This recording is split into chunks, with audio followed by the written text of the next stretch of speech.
In 1959, a Los Angeles television station sat one of the sharpest minds of the 20th century down in front of a camera, asked him a single question, recorded his answer, and then did something almost nobody knows about.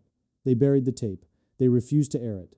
They locked it away. Because the man they were filming had just said something so calm, so blunt, and so quietly devastating about God and the universe that the network decided the public simply wasn't ready to hear it. That man was Richard Feynman. And the question was the oldest one humans have ever asked. Do you believe in God? Now here's the part that gets me every single time. Feynman didn't yell. He didn't insult anybody. He didn't do the loud, angry, edgy internet atheist thing you see all over the timeline today. He did something way stranger than that. He gave an answer so honest and so precise that more than 60 years later, nobody has actually topped it. Not the philosophers, not the debate bros, not the guys with 10 million subscribers. Nobody. And by the end of this, you're going to understand exactly why a TV station felt like it had to censor a physicist for the crime of just telling the truth about how he saw the cosmos. But to get why that answer landed like a bomb, you first have to understand who this guy even was, because Feynman didn't come out of nowhere. He was built for this exact moment his entire life. It starts with his dad. Richard Feynman's father sold uniforms for a living. Not a scientist, not a professor, a salesman, but he did one thing for his son that shaped everything that came after. He taught little Richard to never ever be impressed by a costume. He'd point out that you could take the Pope himself, and underneath all the robes and the gold and the ceremony, you've still just got a man. Same bones, same doubts, same questions. The uniform doesn't make the truth. And that one idea, that a title is not the same thing as being right, burned itself into Feynman so deep that it basically became his personality. He grew up allergic to authority, allergic to answers people just handed you and expected you to swallow. If you told young Richard something was true, his first instinct wasn't to believe you. It was to ask, okay, but how do you know? And hold that thought, because that little question is the whole video. Now, fast forward. This doubting kid grows up and becomes not just a scientist, but arguably one of the greatest physicists who ever lived.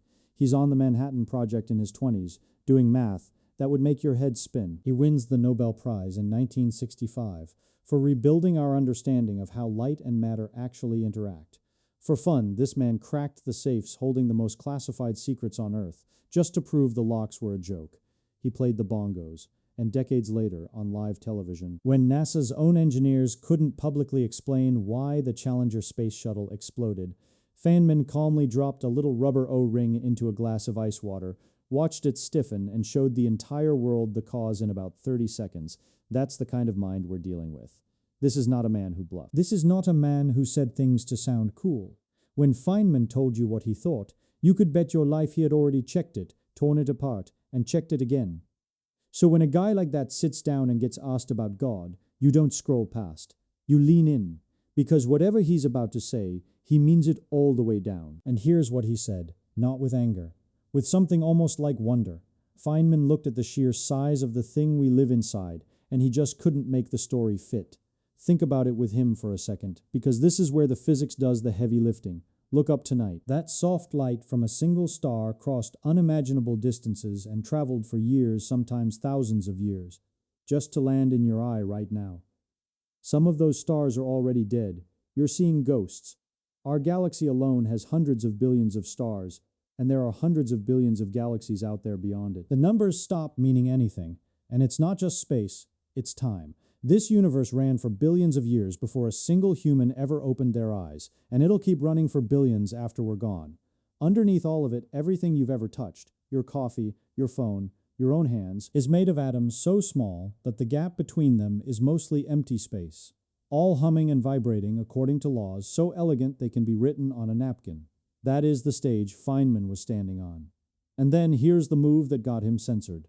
Feynman said he simply could not believe that this fantastically enormous, ancient, mind-bending machine of a universe was built for one reason, to be a backdrop, a theater, a little arena where God sits and watches human beings on one tiny wet rock argue about good and evil. He couldn't buy it, and he summed up the whole thing in 7 words that still hit like a truck. He said, the stage is too big for the drama. Sit with that. The stage is too big for the drama. He's not mocking anyone's faith. He's saying the scale is off. He's saying if you'd seen what he'd seen through the mathematics, the idea that all of this cosmic machinery exists just to referee our morality play feels way too small, too local, too human. Too much like a story we made up because it makes us feel important. Now, right here is where you think you know where this is going. You think this is the part where the famous scientist leans into the camera and goes, "So obviously there's no God. Checkmate. Next question." And this is the exact moment. Feynman does the thing nobody expects. He refuses. He will not say it.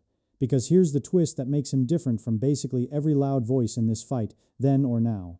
Feynman thought claiming to be certain there is no God was just as sloppy as claiming to be certain there is one. Watch what he does. He says flat out that science cannot disprove God. That's impossible. And pretending otherwise is bad thinking. So instead of arguing about whether God exists, he quietly changes the question itself. He stops asking, "Is there a God? Yes or no?" And he starts asking, "How sure are you that there's a God?" See what he just did? He turned a wall into a dial. It's not a locked door with belief on one side and denial on the other. It's a slider, a level of confidence, and every honest person is allowed to sit somewhere different on it and update as they learn more. That tiny shift from certainty to probability, from I know to I'm this sure, is the actual genius of the whole answer. It's the doubt his father planted, all grown up. And it's exactly why it's so hard to argue against, because he's not asking you to believe him. He's asking you to be honest about how much you actually know. And what did Feynman himself actually know? He was honest about that too. He called himself an atheist, plainly. But listen to his real reasoning, because it's not about hating religion. It's about how humans invent explanations. Feynman pointed out that God has always been the answer we reach for when we don't understand something yet. Why does lightning strike a god? Why do the planets move like that? A god, why do we get sick? Why do we die? A god. And here's the pattern he noticed across all of human history. Every single time we finally figure out how one of those things actually works, we quietly take it off God's desk. We don't need a god to explain lightning anymore. We've got electricity. We don't need one to explain the plague. We've got germs. So Feynman said God is always invented to explain those things that you do not understand. And the second you understand them, that particular need for God just evaporates. So what's left on the desk is the stuff we haven't cracked yet. The beginning of the universe, consciousness, why we're here at all. And to Feynman, that's not proof of anything divine. That's just proof of the size of our to-do list. Now, if you're waiting for this to get cold and bleak, here's the reset. Because this is the part everybody misses about Feynman. This worldview didn't make him miserable. It lit him up. Most people are terrified of not having answers. Feynman found the not knowing to be the single most thrilling thing about being alive. He literally said he could live with doubt and uncertainty and not knowing, and that he found it far more interesting to live not knowing than to cling to answers that might be wrong. Read that again because it flips everything. He's saying the mystery isn't the scary part. The fake certainty is. And when he looked at himself, this is what floored him. He saw a collection of atoms, the same atoms that make up dead stars in empty space, that had somehow arranged themselves into a pattern complex enough to sit up, look around, and wonder about the very universe it came from. Atoms that got curious about atoms. To Feynman, that was more astonishing than any story anybody had ever written about the sky. That was his cathedral. And one more thing, because this matters, and people always get it wrong about him. Feynman didn't want to rip faith out of anybody's hands. He respected that belief runs deep in people, that it's woven into who they are, and he had zero interest in tearing that down. He wasn't on a crusade. He was just radically, almost aggressively honest about what he personally could and couldn't bring himself to believe. And maybe that's the real reason that tape was so uncomfortable to a 1959 television audience. It's not that he attacked God, it's that he wouldn't perform certainty in either direction. He just stood there in the honest middle, holding the doubt, and refused to lie to make anyone comfortable, including himself. That's what they tried to bury, and they failed, because here you are decades later, still feeling the weight of it. So the next time somebody asks you that ancient question, do you believe in God? Maybe the most Feynman thing you can do isn't to fire back a yes or a no. Maybe it's to be honest about the size of what you actually know versus the size of what's actually out there. To look up, feel that gap, and be okay standing inside it.